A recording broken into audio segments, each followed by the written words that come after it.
नमस्कार दोस्तों, आमार चैनल तरफ थेके शुधु दर्शकबृंदके असंख्य धन्यवाद प्रीति एवं शुभेच्छा जानिए शुरू करछि आजकेर एक विशेष साधना पर्व। दर्शकगण, आपनारा जानेन जे किछुदिन पर महालया आसछे एवं एई महालयार विशेष तिथिते आपनारा जे कोनो साधनाके करते पारेन, कारण एई दिन थाकছে এই বছরের দ্বিতীয় সূর্যগ্রহণ। সূর্যগ্রহণে যে কোনো সাধনা করা খুবই সহজ হয়ে ওঠে, কারণ এই সময় কোনো বাউন্ডেশন থাকে না। তাই যারা সাধনা করবেন এই মোক্ষম সময়টিকে অতি অবশ্যই উপযোগ করবেন। দর্শকগণ, আজ আমি একটি সাধনা নিয়ে হাজির হয়েছি, সেটি হলো একটি পরিসাধনা। কারণ পরিদের মধ্যে এমন কিছু দৈবিক ক্ষমতা আছে যা তারা মানুষের যে কোনো ইচ্ছাকে তুরন্ত পূর্ণ করতে পারে। তাদের মধ্যে এই ক্ষমতা আছে। তারা মানুষের এমন কোনো ইচ্ছা নেই যা পূরণ করতে পারে না। দর্শকগণ, এই পরি সাধনাটি একটি অত্যন্ত সহজ এবং সরল পরিসাধনা। যে কোনো মানুষ যাদের বয়স 18-র ঊর্ধ্বে তারা অতি অবশ্যই এই সাধনাটি করতে পারেন। তবে নিজেদের মধ্যে একটা জিনিস চিন্তা করে দেখবেন যে আপনারা যে জিনিসটির ইচ্ছা করছেন সেটি যেন নৈতিকতার মধ্যে হয়। অনৈতিক জিনিসের ইচ্ছা করবেন না বা অনৈতিক কাজ এই সব পরিদের দিয়ে করাবেন না। দর্শকগণ, আজ যে পরিটির সাধনা আমি বলছি, এই পরি হলো ইচ্ছা পূরণের পরি।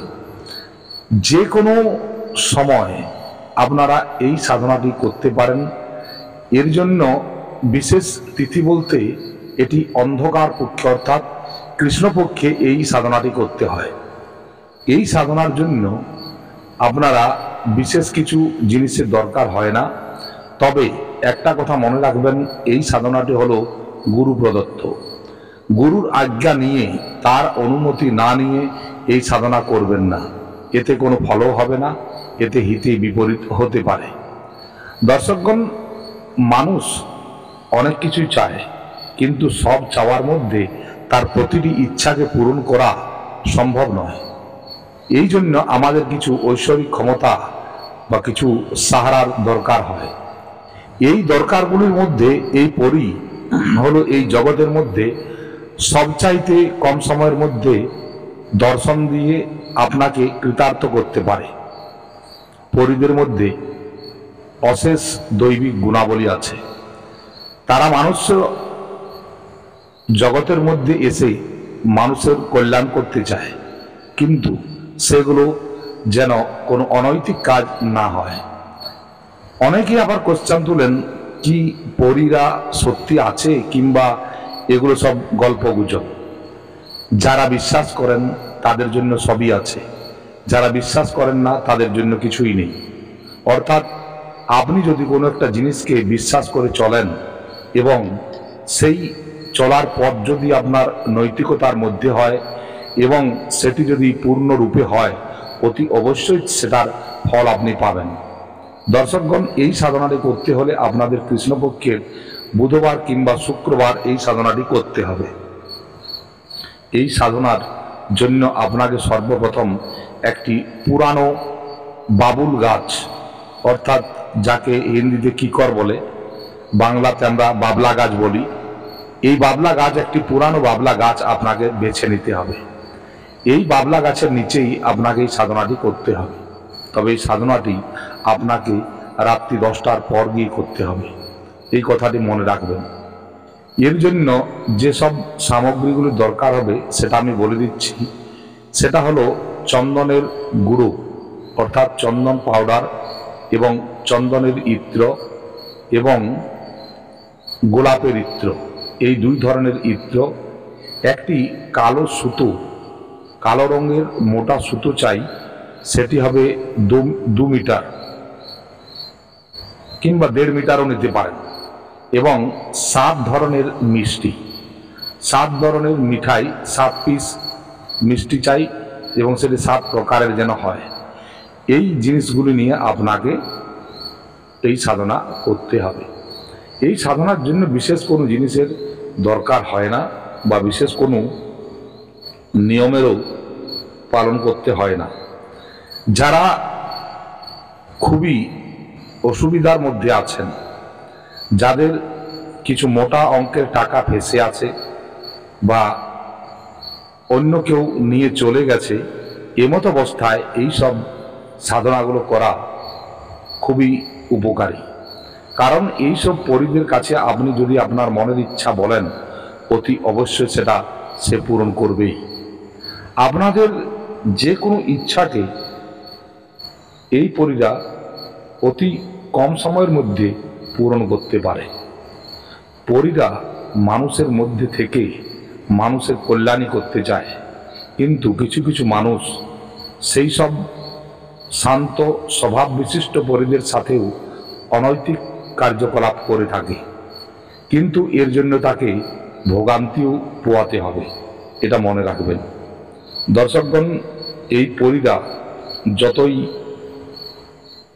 সুন্দর ততই কিন্তু এরা আবার চঞ্চল, এরা এক জায়গায় টিকে থাকতে চায় না।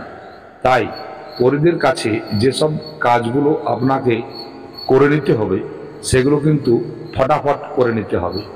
এর জন্য আপনাকে বেশি দেরি করা চলবে না।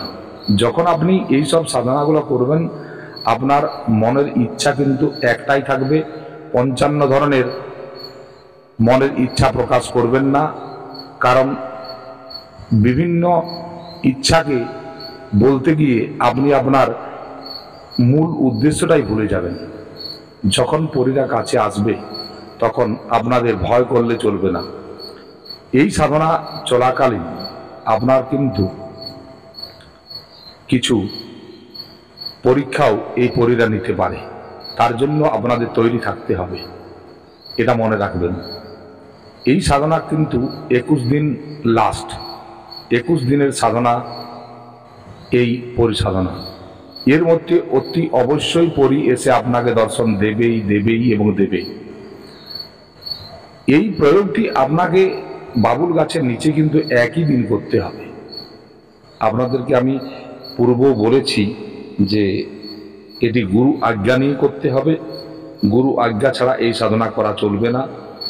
এবং এই সাধনাটি যখন আপনি করবেন তখন অতি অবশ্যই সাত্ত্বিকতা পালন করবেন, অর্থাৎ আপনি সাত্ত্বিক ভোজন, সাত্ত্বিক চিন্তাভাবনা ইত্যাদি করবেন। কোনো জিনিসকে অর্থাৎ কোনো অনৈতিক কাজ আপনারা করবেন না, বা কোনো গাছ কাটা বা কোনো গাছের ডাল কাটা, এই সব জিনিসগুলো আপনারা করবেন না এই কিছুটা দিন, যে দিনগুলোতে আপনি সাধনা করছেন। কারণ এই সব জিনিসগুলোতে পরীরা খুব নারাজ থাকে। এরা প্রকৃতি প্রেমী, প্রকৃতির সৌন্দর্যকে বজায় রাখতে বা সুগন্ধিত দ্রব্যের প্রতি এদের আকর্ষণ বেশি। তাই আপনারা যে ইত্রটি নেবেন সেটি যেন খুবই সুগন্ধিত হয়, এবং 5 ধরনের যে 7 ধরনের যে মিঠাই নেবেন এর মধ্যে যদি কেশর মিশ্রিত থাকে তাহলে অতি অবশ্যই খুব ভালো হবে। আপনারা এই সাধনার জন্য কি করবেন এভাবে আপনাদের আমি ভালো করে বলে দিই, সেটা ভালো করে শুনবেন। আপনারা কৃষ্ণপক্ষের যে কোনো কৃষ্ণপক্ষের বুধবার কিংবা শুক্রবার, এই দুটি দিনের যে কোনো একটি দিনে রাত্রি 10টার সময় ওই পুরানো বাবলা গাছের নিচে যাবেন। ওইখানে গিয়ে সর্বপ্রথম আপনারা ওই বাবলা গাছের গোড়াতে ওই সুতোটিকে বেঁধে দেবেন, অর্থাৎ 3 ফেরা দিয়ে ওই সুতোটিকে বেঁধে দেবেন। সর্বপ্রথম কাজ এটা। এরপর কি করবেন, যে চন্দনের পাউডার নিয়েছেন ওই চন্দনের পাউডার ওই গাছের গোড়ায় দিয়ে দেবেন। চন্দনের ইত্র এবং গোলাপের ইত্র, এই দুটি ইত্রকে ওই গাছের গোড়ায় লাগিয়ে দেবেন, বা গাছের কাণ্ডতে কিছুটা ছিটিয়ে দেবেন। এবং এরপর আপনারা কি করবেন, এরপর আপনারা দাঁড়িয়ে ওই জায়গায় আপনারা বলবেন যে এই গাছে অবস্থান করছেন যে পরী, সেই পরীকে আমি আমার এই মনের ইচ্ছা পূরণের জন্য আবাহন করছি। এই কথাটি বলবেন। কথাটি আরেকবার ভালো করে শুনে নিন। বলবেন, এই গাছে অবস্থান যে পরী করছেন সেই পরীকে আমি আমার এই ইচ্ছা পূরণের জন্য আহ্বান করছি। আপনি এসে আমার এই ইচ্ছাটি পূরণ করবেন। এই কথা বলে আপনি ওই গাছের তলায় আসন বিছিয়ে বসে পড়বেন এবং এই কাজটি যখন করবেন তখন আপনার মুখ পশ্চিম দিকে থাকবে, এটা মনে রাখবেন।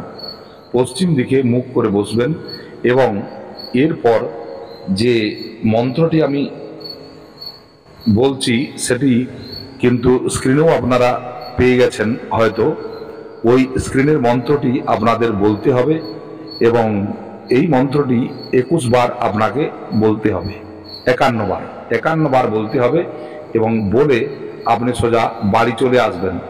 এবং এই 51 দিনের এই 51 বার মন্ত্র আপনি বলেছেন, এই মন্ত্রটি তার পরের দিন শোবার সময় আবার 51 বার বলে আপনি শোবেন।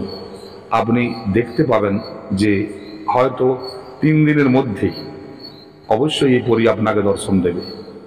এবং যদি 3 দিনের মধ্যে না আসে তো অতি অবশ্যই 11 দিন কিংবা 21 দিনের মধ্যে এই পরী আপনাকে দর্শন দেবেই এবং আপনার ইচ্ছা পূরণ করবেই। আপনারা করে দেখুন, আপনারা নিজেরাই বুঝতে পারবেন যে এই কথাগুলোর মধ্যে কতটা সত্যতা আছে। যাচাই করে দেখুন। আপনারা ভালো থাকবেন, সুস্থ থাকবেন। জয় তারা, জয় বাম, জয় তারা, জয় জয়।